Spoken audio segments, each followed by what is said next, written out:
What if, on the loneliest day of your life, a simple gesture from a stranger could change everything forever? Imagine a successful, well-dressed man standing at the entrance of a completely packed restaurant in Chicago, Illinois. It is his 41st birthday, and there is no one waiting for him. The receptionist gently shakes her head while he forces a smile that never quite reaches his eyes. From a modest table by the window, a woman with tired yet warm eyes does something unexpected. She raises her hand and gives him a small signal. That silent gesture is about to change two lives forever. Stay until the end of this story, and you will discover why true wealth is sometimes found in the simplest acts. Richard Sterling never imagined that turning 41 would feel as empty as arriving at a restaurant with no one waiting for him on the other side. An October evening settled over Chicago with that crisp air that invites celebration, but all he felt was the weight of another date marked on the calendar, stripped of any real meaning. He had chosen that place because it was recommended as the best in the area, thinking that at least a good meal might fill the hollow feeling in his chest. He adjusted his jacket as he walked toward the entrance, rehearsing the smile he would show the staff. He did not want anyone to notice that he was alone, that he had not even received a single birthday call that day. Laughter and conversation spilled out through the wooden doors of the Sapphire Room, reminding him of everything he lacked. He took a deep breath before pushing the door open, preparing to pretend that everything was fine. But inside, each step toward that lively place only made his loneliness more obvious. Soft music floated through the air, blending with the aroma of freshly prepared food. Richard scanned the tables filled with families, couples, and groups of friends laughing without a care in the world. Everyone seemed to have exactly what he was missing: genuine companionship. He approached the reception counter, where a young woman with a polite smile greeted him professionally. "Good evening, welcome. Do you have a reservation?" she asked while checking her computer screen. Richard shook his head, suddenly wishing he had planned the evening better. The receptionist's expression shifted slightly as she checked availability in the system. No table appeared because the only one left was in a blind spot behind a column, and the system did not register it. He knew the answer even before she spoke. "I am very sorry, sir, but at the moment we do not have any tables available," she said, genuine regret in her voice. He nodded as if it were no big deal, as if it were not the final blow to a day that had already gone wrong from the moment he woke up. He asked how long the wait would be, even though part of him already wanted to leave. The young woman checked the screen again and frowned with concern. "At least an hour and a half, maybe two. It is Friday night, and there are several family celebrations," she explained, discreetly gesturing toward the crowded dining room. Family celebrations. Exactly what he did not have. "I understand. Thank you anyway," he murmured, stepping back, ready to leave. The receptionist seemed about to say something more, but he had already turned toward the exit. The failure of that night joined all the emotional failures he had accumulated over the years. Maybe he would order takeout somewhere else and eat alone in his luxury penthouse in the Gold Coast, as he usually did. But something stopped him before he reached the door. Perhaps it was pride, not wanting to go home so soon, or that absurd hope that someone might cancel a reservation at that very moment. He remained standing near the entrance, watching people come and go, all of them accompanied, all of them with someone by their side. A young couple passed him holding hands, laughing about something only they understood. A group of friends walked in, animatedly discussing a football game. A large family arrived with children running around their parents. And there stood Richard, the man who had built a powerful Sterling Global Group, yet had failed to build a personal life worth having. 41 years old, with no one to share a simple birthday dinner. He leaned against the wall, feeling more and more out of place. The noise around him clashed brutally with the silence that ruled his life. He closed his eyes for a moment, wondering when things had drifted so far from what he once dreamed. When he was younger, he imagined that by this age he would have a family, children, someone waiting for him at home with genuine affection. Instead, he had full bank accounts and an increasingly empty heart. He opened his eyes and let his gaze wander aimlessly around the restaurant, searching for something undefined among unfamiliar faces. That was when he saw her. A small table by the window, almost hidden behind a decorative column, a table in a blind spot. There, Sarah Bennett, her dark hair pulled back into a ponytail, was sharing a single plate with a 9-year-old boy, Toby. It was not the most elegant table or the best location in the restaurant. In fact, it looked like one of those tables reserved only when the place was completely full. Yet something about the scene caught his attention immediately. Sarah cut small pieces of food and placed them on the boy's plate before serving herself. The child spoke with enthusiasm, and she smiled tenderly, stroking his hair with a gesture so natural it revealed years of unconditional love. They did not have much, that was clear from the way they shared that single dish. But they had something Richard had not had in a very long time, companionship that mattered. And in that moment, watching that modest table by the window, he felt something he did not expect. It was not envy. It was a deep longing for something as simple as not eating alone on his own birthday. He could not take his eyes off that table, as if the scene had a strange pull that anchored him to that corner of the restaurant. Sarah looked up, and their eyes met for a brief second before he looked away, feeling foolish for staring so intently. He wondered what they might be celebrating, or if they were simply having dinner on an ordinary Friday, like so many other families there. Maybe she had also had a long, difficult day, but at least she was not facing it alone. Toby leaned in to whisper something in her ear, and she nodded with a smile that briefly lit up her tired face. Richard felt a sharp pang of something like nostalgia for a life he had never had. He reminded himself that he should leave, that standing there watching them was becoming increasingly strange. He took a step toward the door, determined to go this time. But just as he was about to leave, he heard a child's voice behind him. "Sir." It was Toby, the boy from the table by the window. Richard turned around, confused, not understanding why the child was calling him. The boy looked at him with wide, curious eyes, then glanced at Sarah, seeking her confirmation. She was watching him now, meeting his gaze directly, with an expression Richard could not immediately decipher. It was neither pity nor curiosity. There was something gentler in her eyes, something like a quiet understanding shared by people who recognize another's pain without needing words. Sarah exchanged a knowing look with Toby, as if they were making an important decision together. In that moment, Richard stood frozen, caught between the urge to leave and the strange feeling that something truly meaningful was about to happen. The woman raised her hand in a discreet but unmistakable gesture. It was not a greeting or a casual acknowledgement, it was clearly an invitation. With a slight tilt of her head, she indicated the empty chair at her table and then offered him a small smile, one that completely transformed her tired face. The boy was smiling too now. With a more enthusiastic wave, he motioned for him to come over. Richard glanced around, as if expecting to discover that those signals were meant for someone else. But no. They were undeniably inviting him to sit with them. Two complete strangers offering him exactly what he needed most in that moment, a place at the table. His first instinct was to refuse. He thought about what people might say if they saw him sitting with a woman and a child who were clearly not his family. He wondered whether it would be awkward to intrude on their dinner. But then he remembered that, just minutes earlier, he had been standing by the entrance, without a table, without company, with no one remembering his birthday. And now these two people, who did not know him and knew absolutely nothing about him, were offering him something no one else had offered in a very long time.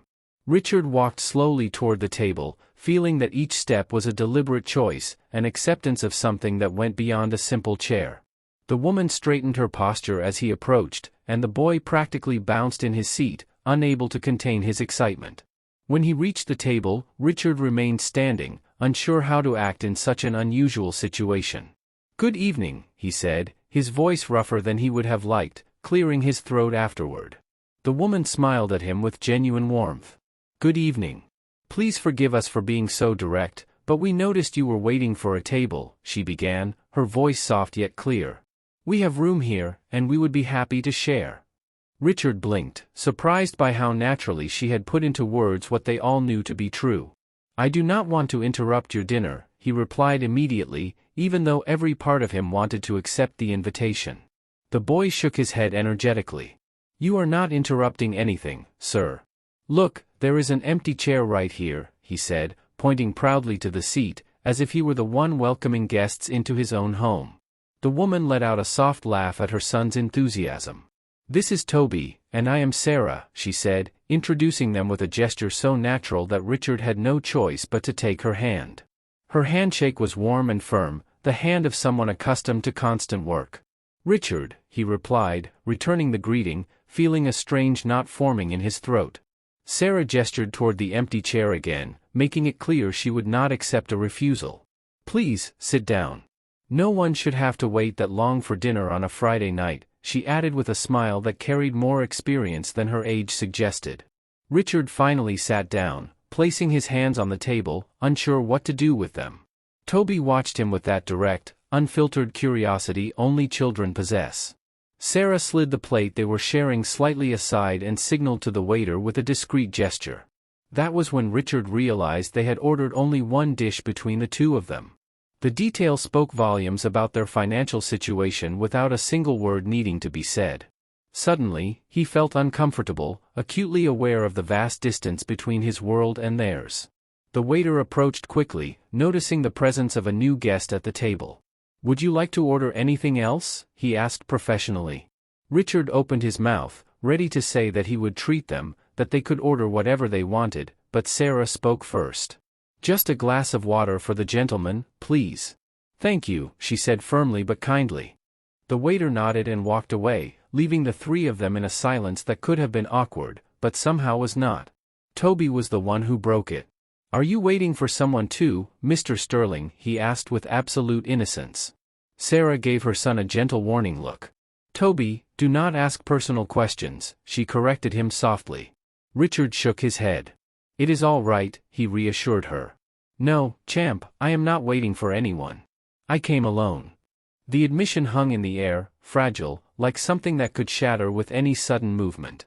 Toby looked at him thoughtfully, processing the idea that someone might go to a restaurant alone. Sarah lowered her gaze to her plate for a moment, as if giving him privacy in such a vulnerable instant. The waiter returned with the glass of water and placed it in front of Richard discreetly before stepping away again. Richard picked up the glass simply to have something to do with his hands, feeling the cold of the glass against his palms. Toby leaned forward over the table, his expression pensive. "And do you not have a family, sir?" he asked with the blunt honesty only children can express. Sarah closed her eyes for a second, clearly wanting to stop that line of questions without knowing how to do so without embarrassing her son. Richard took a deep breath and decided that if these strangers had opened their table to him, he could at least offer them the truth. "I do have a family, Toby," he replied calmly. "But we live very far from one another, and we hardly ever see each other." Sarah lifted her eyes, and their gazes met once more. There was understanding in her eyes, as if she knew perfectly well that such distance is not always just geographic. "Sometimes the family we choose is closer than the one we are born into," she murmured, almost to herself. Then she realized she had spoken out loud, blushed slightly, and lifted her glass to take a small sip. Toby nodded solemnly, as if those words carried deep meaning for him as well. Richard felt curious about the story behind that sentence, but he did not dare to ask. Instead, Toby changed the subject with the ease typical of children. "Today was a very special day for us, Mr. Sterling," he said, his pride unmistakable. Sarah gently stroked his hair as a genuine smile lit up her face. "You tell him, sweetheart. It was your achievement," she encouraged him. Toby straightened in his chair, glowing with happiness. "I sold all the sweets my mom made," he announced as if it were the most important news in the world. Richard raised his eyebrows with sincere interest. "All of them? That is very impressive, champ," he replied. The boy's smile grew even wider. Toby began to explain enthusiastically how he had spent the entire afternoon selling sweets outside Sunshine Market. Sarah watched him with that wordless maternal love, evident in every gesture and every look she gave him. Richard listened to the story of the young seller and felt something unfamiliar stir in his chest. He had closed major deals and negotiated with powerful businesspeople, but it had been a long time since he had seen pride as pure as the one shining in Toby's eyes. "My mom makes the best homemade fudge and sea salt caramels in Chicago," the boy declared with complete certainty. "That is why they sell so fast." Sarah laughed softly and shook her head. "You exaggerate, sweetheart, but thank you," she said with sincere humility. Then she looked at Richard and added with a shy smile, "I make traditional sweets to sell.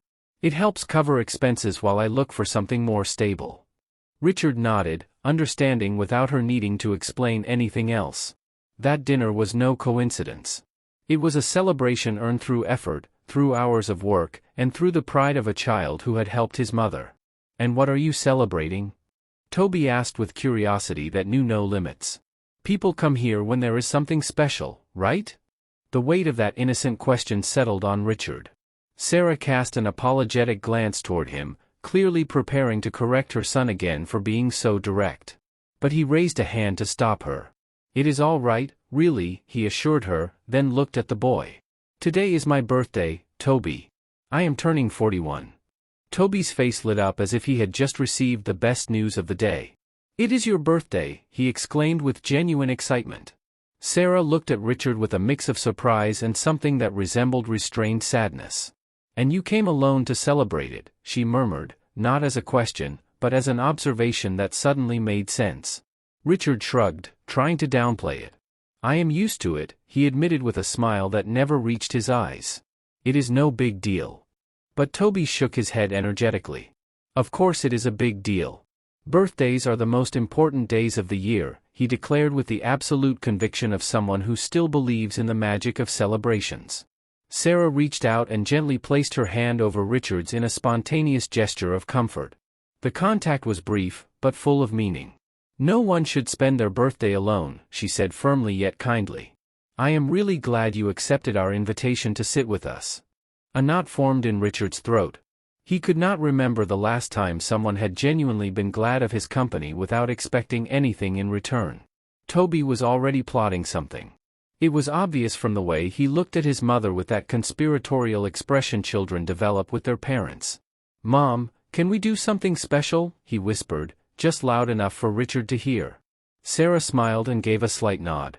"We will see, sweetheart," she replied, winking at him. After that, the conversation flowed naturally.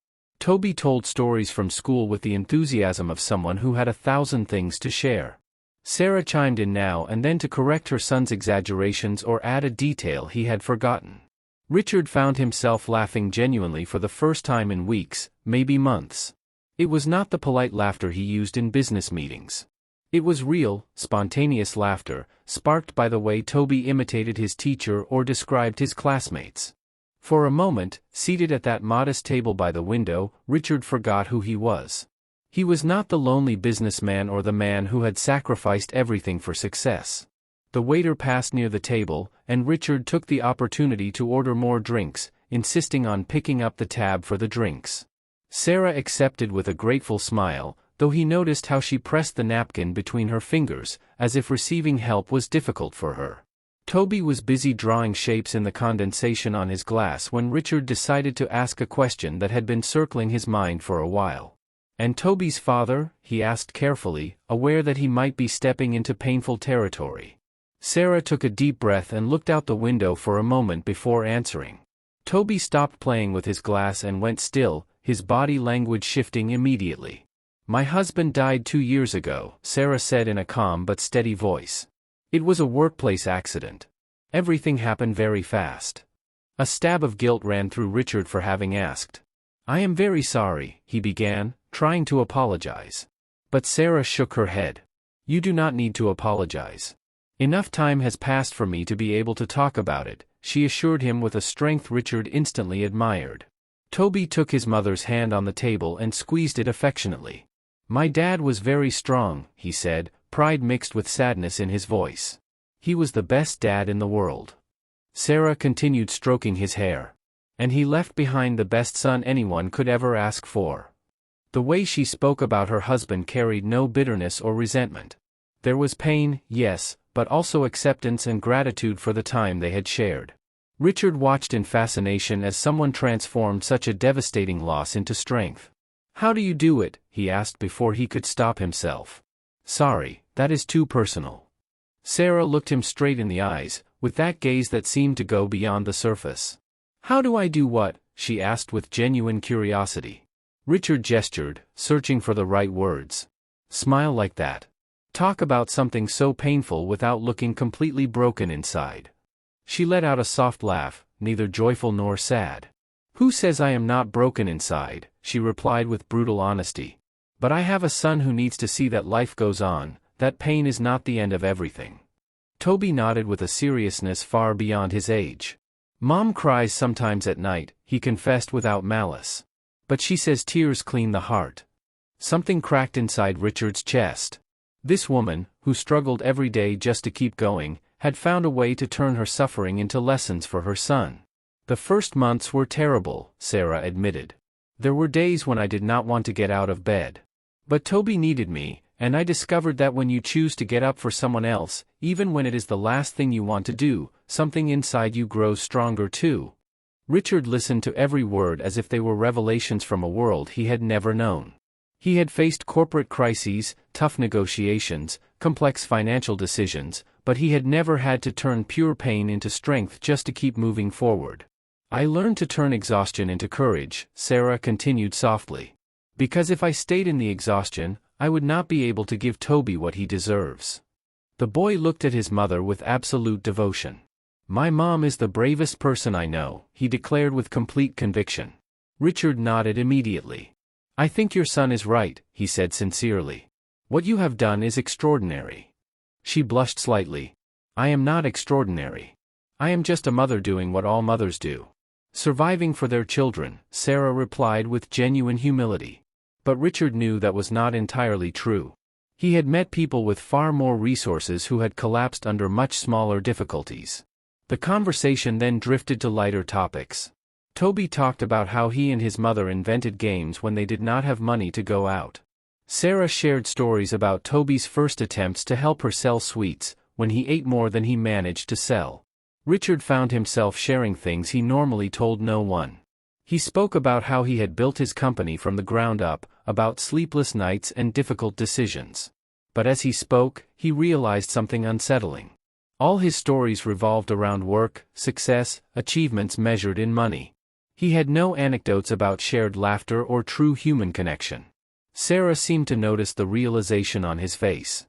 Success can be very lonely, she murmured with understanding.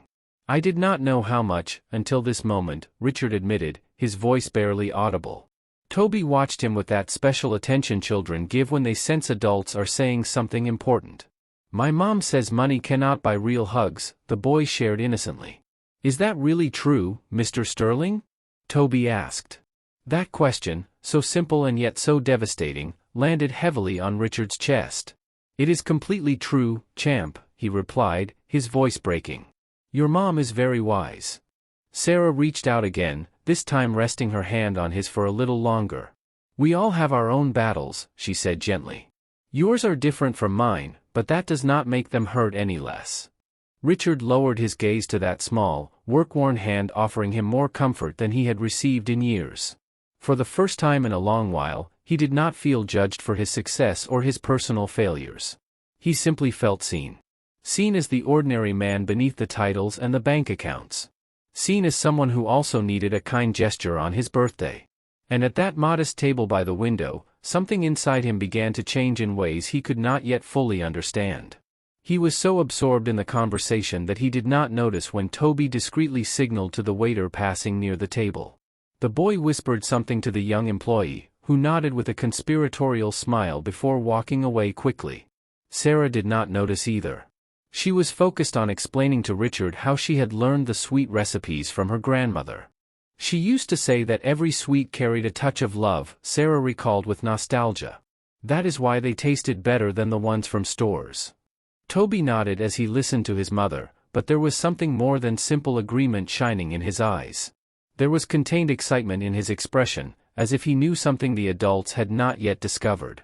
Richard began to share memories from his own childhood, things he had not brought to mind in years. He spoke about afternoons at his grandmother's house, about the smell of freshly made food, about simpler times. Sometimes I think I traded everything good for things I believed would make me happy, he reflected aloud. Sarah watched him attentively, without interrupting. It is never too late to reclaim what truly matters, she murmured with conviction. At that moment, the waiter appeared from the kitchen, walking carefully while holding a small tray. On it sat a complimentary individual cake, round, no larger than a dessert plate, simply decorated but clearly made with care. In the center, a single lit candle glowed, its flame gently flickering with the movement of the air. The waiter stepped closer and placed the cake in front of Richard with a kind smile. A courtesy from your companion, he announced, nodding toward Toby, who was practically bouncing in his chair with excitement. Richard froze, staring at the small cake with its lone candle. Sarah brought a hand to her mouth, clearly surprised by her son's initiative. "Toby, when did you order this?" she asked softly. The boy grinned with pride. "When you went to the restroom a little while ago, Mom. I gave the waiter my weekly savings and the day's earnings," he explained naturally. "Because nobody should blow out their candle alone on their birthday." The boy's words struck Richard straight in the heart. His eyes burned suddenly, and he had to blink several times to hold back tears. That child, who barely knew him, had used the money he had worked so hard to earn. "Toby, you did not have to do that," Richard began, his voice trembling. But the boy shook his head. "Of course I had to," he insisted with that absolute certainty only children have. "You are alone on your birthday, and that is not right." Sarah looked at her son with eyes full of tears, visibly proud of the generous heart beating in that small chest. Then she looked at Richard and offered him a smile filled with understanding, tenderness, and something else he could not quite name. "My son has the biggest heart I know," she murmured emotionally. "Sometimes I wonder where he got so much kindness." Toby shrugged, as if what he had done were the most natural thing in the world. "You taught me, Mom. You said sharing what little you have is better than sharing nothing," he recalled simply. Richard could not take his eyes off the candle, still burning, illuminating the table with a small but steady light. People at nearby tables began to notice what was happening. Some smiled, others whispered among themselves. The atmosphere in the restaurant suddenly felt warmer.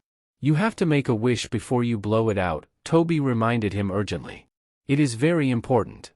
Sarah laughed softly through her tears. "Listen to the birthday expert," she teased affectionately. Richard closed his eyes, trying to think of a wish. All his life, he had wished for material things, professional goals, success that could be measured. But in that moment, with that modest cake in front of him and those two people who had given him more in 1 hour than many had in years, he could only wish for one thing. He wished he would never forget that night. Never forget what it felt like to be truly seen. Never forget that the greatest wealth was not in bank accounts, but in gestures like this one. He opened his eyes and looked at Toby, who was watching him expectantly. "Did you make your wish?" the boy asked anxiously. Richard nodded, not trusting his voice to answer. Then he carefully blew out the candle. The small flame disappeared, leaving behind a thin trail of smoke. Some people at nearby tables began to clap spontaneously. Toby clapped too, beaming. Sarah clapped as well, tears freely streaming down her cheeks. And Richard remained seated, staring at the cake, unable to stop the tears that finally escaped his eyes. "Thank you," he managed to whisper, his voice breaking. "No one has ever." He could not finish the sentence. There were no words big enough. Toby stood up from his chair and walked around the table to hug Richard without hesitation. The embrace was brief, but filled with immense warmth. When the boy returned to his seat, Richard wiped his eyes with the napkin, no longer caring who might see him cry. "I am sorry," he said hoarsely. "It has been a very long time since anyone has done something like this for me." Sarah reached her hand across the table, and Richard took it without hesitation. "You do not have to apologize for feeling," she said firmly. "Tears are also a form of bravery." Toby cut a piece of cake and placed it on a small plate the waiter had left. "You have to try it, Mr. Sterling, it is really good," he encouraged, sliding the plate toward him. Richard took the fork with a still trembling hand and took a bite. It was a simple vanilla cake, nothing elaborate or expensive, but to him it tasted like hope, like human kindness, like everything he had been searching for without realizing it. "It is the best cake I have ever had," he declared sincerely. Toby smiled, satisfied. "I want a piece too," he asked eagerly. Richard cut portions for the three of them and handed them out carefully. They ate in silence for a few moments, but it was a comfortable silence, full of shared understanding.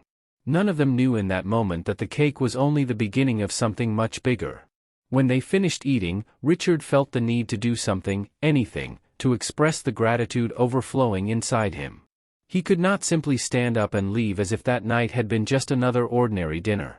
He reached for his simple wallet in the inside pocket of his jacket while thinking about the best way to present what he was about to propose. Sarah and Toby were talking about whether it had been a good idea to spend the money from the sales on the cake, and the boy defended his decision with arguments that made his mother smile. Sarah gently caressed her son's cheek as she nodded with tenderness. It was the best way you could have used that money, sweetheart. Richard placed his wallet on the table and took out several cards, searching for the right one. Please, let me do something, he interrupted, his voice firm but kind. I want to pay the entire bill, yours and anything else you would like to order. The mood at the table changed instantly. Sarah stopped smiling, her expression growing more serious, though not hostile. Toby looked from one adult to the other, sensing the tension without fully understanding it.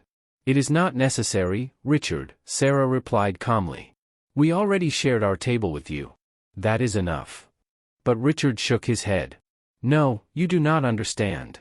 You gave me something invaluable tonight, he insisted. Please, allow me to do at least this. Sarah took a deep breath and looked at her son before turning back to Richard. There was dignity in her posture, in the way she squared her shoulders before speaking. I truly appreciate your offer, she began firmly. But we also have our pride. We came here with our own money to celebrate Toby's achievement. Richard felt he had just made a mistake, even though he could not yet fully understand which one. I did not mean to offend you, he said quickly. I just wanted to say thank you. Sarah raised a hand to stop him, her gesture gentle rather than abrupt. I know you did not mean to offend, she reassured him. But you need to understand something. We do not need charity, we need respect. And respect begins with recognizing that we can take care of ourselves. Toby watched his mother with admiration, like someone used to seeing her defend her dignity. Richard slid the card back into his wallet, feeling awkward and out of place. You are right. I am sorry, he admitted with genuine humility. I did not realize it could sound like charity. Sarah's expression softened, and she offered him a small smile. Do not apologize. I know it came from a good place, she said. But let me tell you something I learned over these 2 years. When you lose your partner and are left alone with a child, everyone wants to help you, she continued calmly. At first, you accept that help because you desperately need it.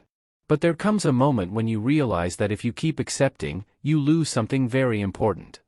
Richard listened intently, understanding that this was a lesson he needed as well. You lose the ability to see yourself as someone capable, she explained. You start defining yourself by what you lost, not by what you still have. And I do not want Toby to grow up seeing his mother as someone who only receives. I want him to see me fighting, winning my own battles. The boy took his mother's hand on the table and squeezed it affectionately. You are the strongest, Mom, Toby murmured with absolute pride. Sarah kissed his forehead tenderly. Richard felt something deep stir in his chest, an admiration that went beyond reason. But there is something you can do for us, Sarah added after a moment. Something that has no price. Richard leaned forward, attentive. Anything, he replied sincerely. She smiled warmly.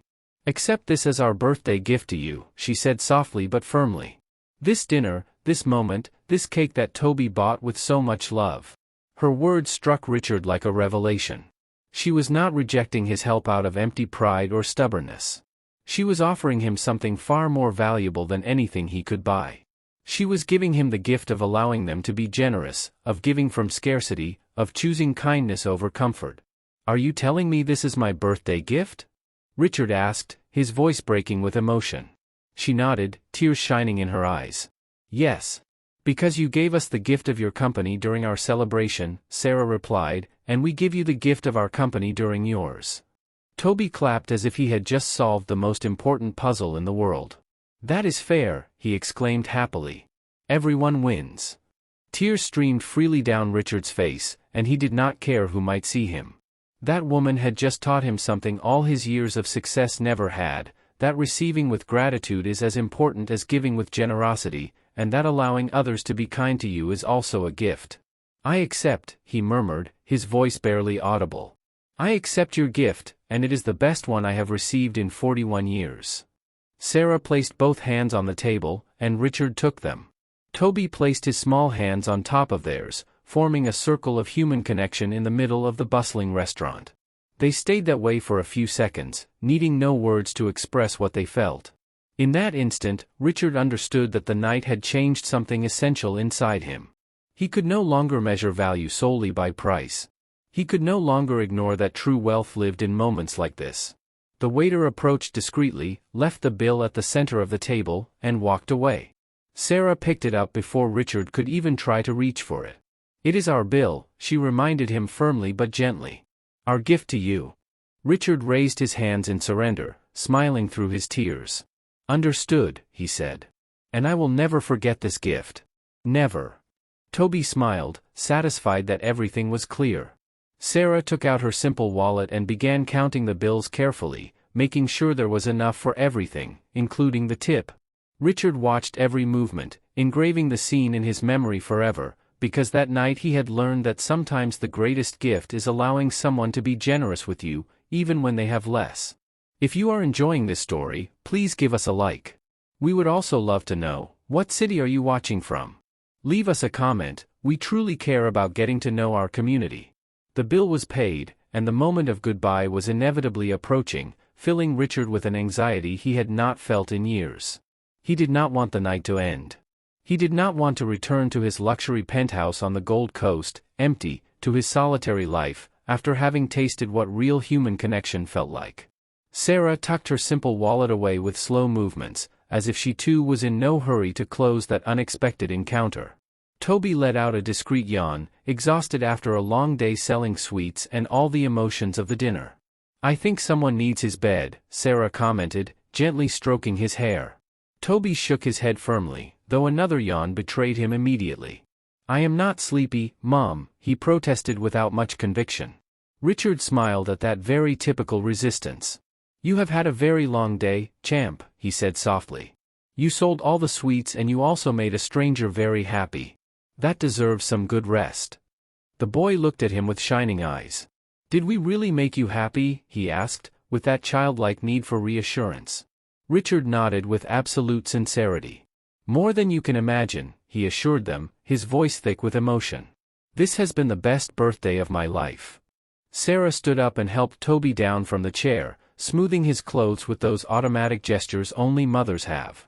Richard stood as well, feeling the weight of the imminent separation like a stone in his chest. He could not allow them to simply walk away into the Chicago night without any way to reconnect. "Wait," Richard said suddenly, urgency in his voice. "May I ask for your phone number?" Sarah looked at him, surprised, clearly not expecting the request. Toby smiled broadly, excited by the idea. "Of course," the boy replied before his mother could say anything. Sarah laughed softly at Toby's enthusiasm. "Let me speak, sweetheart," she gently scolded him before turning back to Richard. "I am not sure that is a good idea." A wave of nerves hit Richard at the possibility that she might refuse. "Please," he insisted sincerely. "I do not want to lose contact with you. Tonight meant a great deal to me." Sarah hesitated, biting her lower lip as she considered the request. "We do not really know each other," she pointed out cautiously. "We only shared a dinner." Even so, there was something in her tone that suggested it had been more than just sharing a table for her two. "You are right, we do not know each other," Richard admitted. "But I would like to. If you want that as well, of course. I do not want to pressure you." Toby tugged insistently at his mother's hand. "Say yes, Mom. Mr. Sterling is very kind," he pleaded. She looked at her son, then back at Richard, clearly torn. There was caution in her eyes, but also something else, perhaps the same curiosity he felt. "All right," she finally agreed with a small smile. "But only because Toby insists and because I believe you are genuine." Relief washed over Richard so strongly it nearly made him dizzy. He pulled out his phone with slightly trembling hands as Sarah dictated her number. He saved it immediately under her full name and added a note so he would not forget. "I will send you a message now, so you have my number as well," he said as he typed quickly. Seconds later, Sarah's phone vibrated in her purse. She took it out, read the message, and smiled. "Received," she confirmed, slipping the phone back inside. Toby bounced with excitement beside her. "Now we can talk whenever we want," he celebrated happily. They walked together toward the exit of the Sapphire Room, none of them truly in a hurry to reach the door. The cool, pleasant October night greeted them as they finally stepped outside. The street was lit by street lamps casting soft shadows on the pavement. Other diners were leaving as well, chatting animatedly about their own evenings. "Where is your car parked?" Richard asked, looking around. Sarah exchanged a quick glance with Toby. "We came by bus," she replied naturally, without shame but without pride either. The stop is 2 blocks from here. Richard frowned with genuine concern. Please let me take you home, he offered immediately. My car is parked nearby. She shook her head firmly. We already talked about this, Richard. We do not need it. He raised both hands in a calm gesture. This is not charity, Sarah. It is safety, he said seriously. It is late, and I would not feel at ease knowing you are waiting for the bus at this hour. Please. Toby looked from one adult to the other, clearly hoping his mother would agree. She sighed, weighing the offer carefully. Only because it is late, she finally accepted. And because Toby is tired. Thank you. Another wave of relief swept through Richard. At least he could make sure they arrived home safely before returning to his own solitude. They walked together to where his car was parked, an elegant yet discreet vehicle. Richard opened the back door for Toby, who climbed in with obvious enthusiasm. He then opened the passenger door for Sarah, who accepted the gesture with a grateful smile. When Richard settled into the driver's seat, a strange sense of fullness washed over him, as if those 2 people belonged there, in his car, in his life. Where to? He asked as he started the engine. Sarah gave him the address, a neighborhood Richard knew well, a working-class area, home to families who fought day by day. The drive began in a comfortable silence, with Toby half asleep in the back seat. Richard drove slowly, in no hurry for the moment to end. I need to tell you something, Sarah murmured suddenly, breaking the silence. He glanced at her without taking his eyes off the road. Go ahead, he encouraged gently. She took a deep breath before continuing. We almost did not go to the restaurant tonight, she confessed calmly. I was exhausted after helping Toby with the sales all day. I just wanted to go home and sleep, but something inside me told me I had to stay, that there was a reason to be there that night. Her words lingered in the car like a revelation they both needed a few silent moments to absorb. A shiver ran down Richard's spine, not from cold, but from a deep certainty, as if something greater than them had orchestrated that meeting. He kept his eyes on the road, yet he could feel the weight of what she had shared. I felt that too, he admitted, his voice barely audible. When I was about to leave the restaurant, something stopped me, like an inner voice telling me to wait. She turned to look at him, her eyes shining in the dim light of the car. Really? She asked, genuinely surprised. He nodded as he turned a corner, following the directions she had given him. If I had left 5 minutes earlier, I never would have seen your table, he reflected. I never would have received your gesture. I never would have met Toby. She hugged herself, as if suddenly feeling cold. My grandmother used to say there are no coincidences, Sarah murmured softly. That everything that seems like an accident is really destiny in disguise. Richard considered her words seriously. I never believed in things like that, he confessed. I always thought everything was the result of decisions and effort. But tonight makes me question everything. Sometimes life places us exactly where we need to be, Sarah continued with conviction, even when we do not understand it at the time. I lost my husband and thought my life was over, but Toby needed me, and that forced me to be stronger than I ever imagined. Richard listened as if her words were pieces of a puzzle finally falling into place. And I built an entire empire, but lost everything else in the process, he added bitterly. Until tonight, I had not realized how empty I really was. Toby shifted in the back seat, half asleep but still aware. Are we there yet? He asked sleepily. She turned back with tenderness. Almost, sweetheart. Rest a little longer. Richard slowed as they entered Ravenswood. The streets were narrower, the houses more modest but well kept. Laundry hung from a few balconies, and flower pots sat on windowsills. It was a neighborhood that spoke of community, of families who knew one another. That is the house, Sarah said, pointing to a small but neat place with an indigo-colored gate, the house with the indigo gate. Richard parked in front of the house with the indigo gate and turned off the engine. The sudden silence seemed to amplify everything. Thank you for bringing us, Sarah said as she unbuckled her seat belt, though she did not get out just yet. He turned in his seat to look at her directly. Thank you for everything, he replied with intensity. For the gesture, for the company, for the lessons, for allowing me to be part of your celebration. She smiled warmly. The thanks are ours, for letting us be part of yours, she corrected gently. Toby stretched in the back seat and leaned forward between the 2 front seats. Will we see you again, Mr. Sterling? He asked, hope clearly audible in his voice. He looked at Sarah, seeking permission before answering. She gave a slight nod. "I would love that," he assured the boy. "If your mom agrees, of course." She reached out her hand, and he took it. It was a gesture that was beginning to feel familiar. "That would be nice," she agreed. "I think this friendship is just beginning." Toby celebrated with a small victory shout that made them both laugh. Richard helped Sarah get Toby out of the car, now fully awake again from excitement. They said goodbye with hugs, first Toby, with his usual enthusiasm, and then Sarah, more reserved, but with the same warmth. "Take good care," Richard said, watching them walk toward the Indigo Gate. She turned back before going inside. "You too, and happy birthday again," Sarah replied with one last smile, before disappearing into the house with Toby. Richard stood beside his car for several minutes, staring at the scene as if trying to memorize every detail. Finally, he got back into his vehicle and began the drive back to his luxury penthouse in the Gold Coast. The contrast between the two worlds had never felt so obvious, or so unsettling. He arrived at his modern building with its underground parking and marble lobby, rode the silent elevator to his floor, and opened the door to his spacious, empty apartment. Everything was exactly as he had left it, immaculate, orderly, cold. He took off his jacket and hung it carefully before walking to the window overlooking the city lights. Chicago shimmered below with thousands of lights, each one representing a life, a story. And for the first time in a long while, Richard felt connected to that humanity pulsing through the streets. He took out his phone and looked at Sarah's number saved there.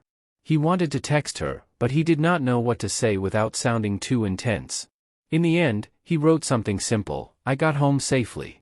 I hope you did too. Thank you again for an unforgettable night." He sent the message and set the phone down on the table without expecting an immediate reply. However, the device vibrated just a few minutes later. "We got home safely. Toby is already asleep, but before that he made me promise I would let him talk to you soon. I also want to thank you. Tonight was special for all of us." Richard smiled as he read the message, feeling warmth spread through his chest. He replied right away. "I would love to talk to Toby whenever he wants, and to you as well, of course. May I text you tomorrow?" Richard asked. The reply came almost immediately. "I would like that." And that was how something neither of them had anticipated, but both desperately needed, began. Over the following days, Richard and Sarah exchanged messages with increasing frequency. At first, they were light conversations, about the day, the weather, small everyday anecdotes. Little by little, without realizing it, they began to go deeper. They started sharing fears and dreams they normally kept to themselves. Richard told her about the constant pressure of keeping his company afloat, about sleepless nights spent thinking about decisions that affected hundreds of employees, about how success had isolated him more than he had ever imagined. Sarah, for her part, shared her daily struggles, the constant fear of not being able to give Toby enough, the loneliness of nights when the boy was already asleep. Those late-night conversations became Richard's favorite part of the day. After long hours at the office, making decisions that moved millions of dollars, the one thing he truly looked forward to was seeing Sarah's message appear on his phone. Sometimes they were long texts, other times, just a brief greeting. But every message meant the same thing, that she had thought of him, that he mattered to someone outside the world of meetings and business. One night, Sarah sent him a photo of Toby, proudly holding up a drawing he had made at school. It was a simple drawing, 3 people sitting around a table with a cake. "He drew me, him, and you," the message read. "He says it was the best day of his life." Richard stared at the drawing with tears in his eyes. A 9-year-old child had included him in one of his happiest memories. He, who had always felt invisible where it truly mattered, was now part of someone's story.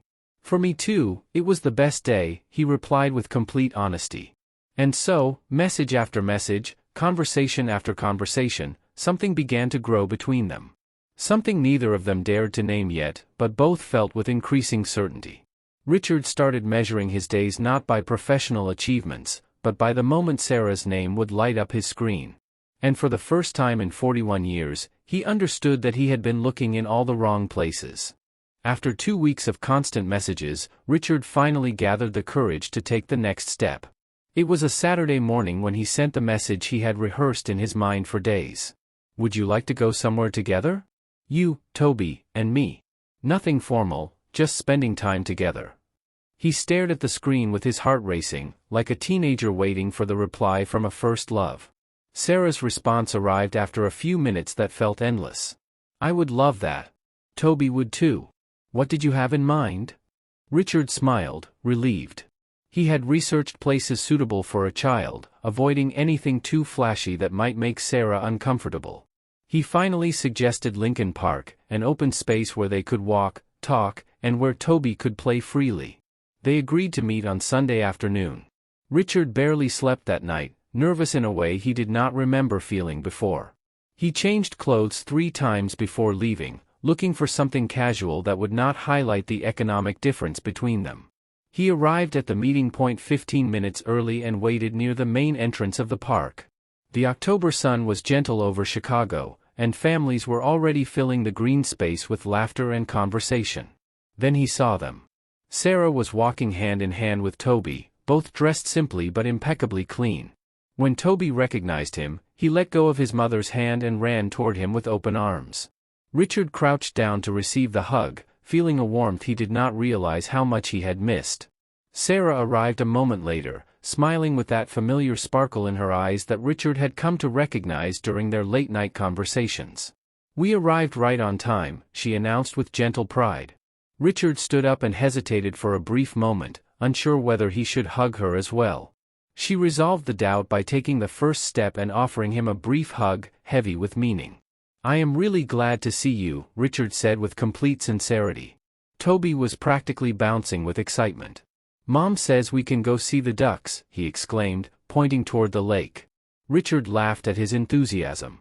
Then let us go see those ducks, he replied, offering him his hand. Toby took it without hesitation. Sarah walked on the other side of the boy. The 3 of them formed a small human chain as they headed into the park.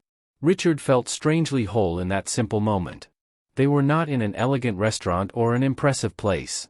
They were just walking through a public park on a Sunday afternoon, and it was perfect. They reached the lake, where several ducks swam calmly. Toby watched them, fascinated, while Sarah and Richard sat on a nearby bench. I need to tell you something, Richard began after a comfortable silence. She turned to look at him attentively. Tell me, Sarah encouraged softly. Richard took a deep breath, searching for the right words to express something that had been growing inside him since that night at the restaurant. He looked toward the lake before speaking. That night, when you and Toby invited me to your table, something changed in me, he confessed. It was not just that you kept me company on my birthday. It was the way you did it. Sarah waited patiently, without interrupting. All my life, I measured success in numbers, he continued. How much money I had, how many deals I closed, how big my company was. I believed that was wealth. But you showed me something different. At that moment, Toby came running back toward them with a duck feather he had found in the grass. Look what I found, the boy said proudly. Sarah examined it with genuine interest. It is beautiful, sweetheart. Keep it safe, she said, kissing his forehead. Toby ran back toward the lake with his small treasure. Richard watched the scene with a mix of tenderness and melancholy. You taught me that true wealth is not in what you have, he continued. It is in what you are willing to share, even when you have little. Sarah looked at him closely now, her eyes shining with restrained emotion. Richard turned to face her directly, wanting her to see the sincerity on his face. You shared your table when you only had 1 plate for 2, he said, his voice heavy with feeling. Toby spent the money he worked so hard to earn on a cake for a stranger. You gave me your time, your attention, your kindness, expecting nothing in return. She blinked several times, fighting back tears. We just did what felt right, Sarah murmured, her voice trembling. Richard shook his head. You did much more than that, he insisted. You reminded me that being human is not about accumulating things. It is about connecting with others, seeing their pain, and choosing to ease it, even in small ways. Tears finally rolled down Sarah's cheeks. You gave us a lot too, she replied, taking Richard's hand. You gave us respect. You did not treat us like charity or like a project. You saw us as equals. He squeezed her hand gently. Because that is what you are, he admitted with sincere humility. My equals, even my superiors in many ways. They stayed like that for a moment, hands intertwined, sharing a deep understanding of what was being born between them. Toby came running back again, this time holding an interesting branch he had found. The two adults laughed through tears and quickly wiped their eyes so as not to worry the child. They spent the rest of the afternoon exploring Lincoln Park. Richard bought ice cream for the three of them, insisting it was just a small treat and not charity. They played on the swings with Toby, Richard pushing him higher and higher as laughter filled the air. Sarah watched them from a nearby bench, smiling with a happiness she had not felt in a long time. When the sun began to set, painting the sky in shades of orange and pink, the three of them sat on the grass to watch the sunset. Toby lay down between the two adults, exhausted but happy. "This was the best day," he murmured sleepily. Richard looked at Sarah over the child's head. "For me too," he said softly. She held his gaze. "For me too," she repeated, almost in a whisper. And in that moment, sitting on the grass of a public park as the sun set over Chicago, the three of them understood that this was more than friendship. It was the beginning of something that could change their lives forever. Richard felt a peace he had never known. He no longer needed to impress anyone with luxury or prove his success through grand gestures, because he had found people who valued him simply for who he was. The months that followed that day in the park were a constant revelation for Richard. His time with Sarah and Toby became more frequent and more natural. They were no longer special plans, but an organic part of their lives. He learned to enjoy simple things he had once ignored, helping Toby with math homework, cooking with Sarah in her small kitchen, watching movies on the modest couch at home. The house with the indigo gate became his favorite refuge, the only place where he could simply be Richard, not the successful businessman or the lonely man. Toby began calling him Uncle Richard spontaneously, and every time he heard it, his heart grew a little more. They never spoke openly about what they were to each other, but the long looks, the hands that reached for one another without thinking, the good morning and good night messages said everything without words. Over time, Richard began using part of his fortune in ways he had never imagined. Not by giving Sarah money directly, because she would never have accepted it, but by creating opportunities. He helped her make contacts to expand her business of homemade fudge and sea salt caramels. He helped enroll Toby in a sports scholarship program the boy loved. He always did it discreetly, respecting Sarah's dignity. And she, in return, gave him something no amount of money could buy, an emotional home. Now, 1 year after that lonely birthday at the restaurant, Richard was once again standing in front of a table, but everything was different. This time, the table was at the house with the indigo gate, decorated with colorful balloons and streamers that Toby had insisted on hanging everywhere. The kitchen smelled of pot roast and apple pie, which Sarah had lovingly prepared all day. Toby ran around the house, excited, checking the living room clock every 5 minutes. "It is almost time," he shouted. Sarah came out of the kitchen, drying her hands on her apron, smiling at her son's excitement. "Easy, sweetheart, there is still a little time," she said patiently. Richard was sitting on the couch, watching the scene with a mix of amazement and gratitude. 1 year earlier, he had been alone in an elegant restaurant, turned away because there was no table. Now he was surrounded by love, in a modest home that had welcomed him as family. "Do you need help with anything?" Richard asked, standing up. She shook her head. "Everything is ready. We are just waiting for the guests to arrive," Sarah replied, with a special sparkle in her eyes. Although Richard had insisted that he did not want a big celebration, Sarah invited a few close neighbors and Toby's friends. She wanted him to experience what a real birthday felt like, surrounded by community. When the guests began to arrive, the small house filled with laughter and conversation. The neighbors brought dishes to share, following the tradition of never showing up empty-handed. The children ran around everywhere, playing with Toby. The adults chatted animatedly about everything and nothing. Richard ended up talking with Mr. Jenkins, the elderly neighbor who lived 2 houses away and had fascinating stories about old Chicago. He shared soft drinks with Mrs. Higgins, who told him how Sarah had been a blessing to the neighborhood since she arrived. "That young woman has a heart of gold, Mrs. Higgins said with conviction. "And it shows that you do too, young man. I can see it in the way you look at your family." Richard did not correct the assumption. In every way that mattered, they were. When it was time for dinner, everyone gathered around the table, which they had extended with an extra board so there would be room for everyone. It was chaotic, loud, perfectly imperfect. Toby insisted on sitting next to Richard. Sarah was on the other side of the table, serving generous portions of food to each guest. "Before we eat, I want to say something," Toby announced, standing up on his chair. Everyone fell silent, smiling at the seriousness of the child. "1 year ago, my mom and I met Uncle Richard at a restaurant," he began clearly. "He was alone on his birthday, and we invited him to sit with us. And from that day on, everything changed." Toby looked at Richard with shining eyes. "Uncle Richard became part of our family. He taught us many things, and we taught him too. Now he is not alone anymore, and neither are we."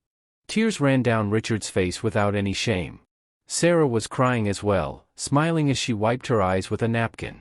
"So I want to thank him for being the best uncle in the world," Toby concluded. "Happy birthday, Uncle Richard." Everyone applauded enthusiastically. Some guests wiped their eyes too, moved by the boy's words. Richard stood up and hugged Toby tightly, whispering a "thank you, champ," that only the child could hear. When he sat down again, Sarah took his hand under the table and squeezed it gently. No words were needed to express what they both felt. Dinner went on with laughter, stories, and that warmth that exists only when people truly care about one another. Then came the cake, a large one, decorated with the words "Happy Birthday, Richard" written in blue icing. This time there was more than one candle, and when Richard blew them all out, his wish was simple, that this sense of belonging would last forever. As the night went on, the guests began to leave little by little, saying goodbye with hugs and promises to see each other soon. In the end, only the three of them remained: Richard, Sarah, and Toby. The boy was curled up on the couch, half asleep, exhausted but happy. Sarah and Richard washed the dishes together in the kitchen, working in a harmonious silence. "Thank you for all of this," Richard murmured as he dried a plate. She looked at him tenderly.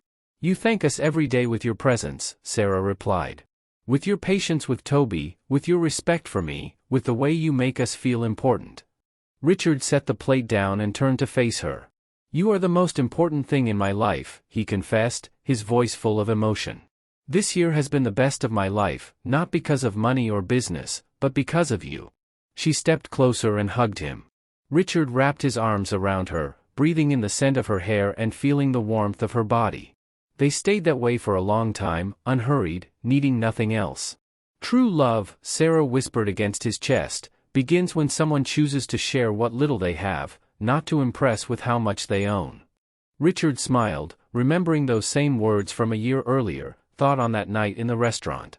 "And it all began with a silent gesture," he added, "and a shared table." They slowly pulled apart, looking at each other with all the love they had grown over 12 months. Toby appeared in the kitchen doorway, rubbing his eyes. "Can I sleep with you tonight?" he asked sleepily. Richard looked at Sarah, seeking approval. She nodded with a smile. "Of course, sweetheart," Sarah said, lifting the boy and carrying him toward her bedroom. Richard followed them, his heart so full it felt like it might overflow. The three of them settled into Sarah's bed, Toby in the middle, hugging both adults. The room was dark, lit only by the soft glow of light coming in from the street. "Uncle Richard," Toby murmured, half asleep. "Are you going to stay with us forever?" Richard looked at Sarah over the child's head. In her eyes, he saw the same question, the same hope. "If you want me here, I will stay forever," he answered with complete honesty. Toby smiled, satisfied, and seconds later fell fast asleep. Sarah placed her free hand over the child, and Richard took it. Their fingers intertwined, forming a circle of love protecting Toby in the center.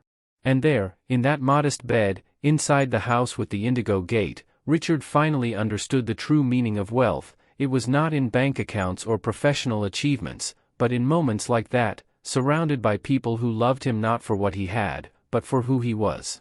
If this story touched your heart, give us a like and subscribe to the channel if you have not already, for more stories that inspire and transform. Remember that the smallest gestures can change entire lives, and that true wealth is always found in the people we choose to love and who choose us in return. Sometimes God places people in our path exactly when we need them most, even if we do not realize it at the time. A simple gesture, a shared table, a candle lit for a stranger can be the beginning of something extraordinary that changes your life forever.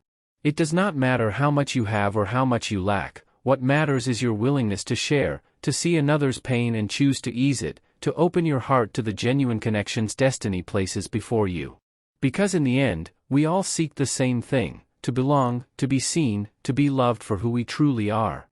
May God bless your path and place the right people in your life at the perfect moment, just as He did with Richard, Sarah, and Toby. May you never lack a table to sit at, a hand to hold you, and a heart that understands you. Amen.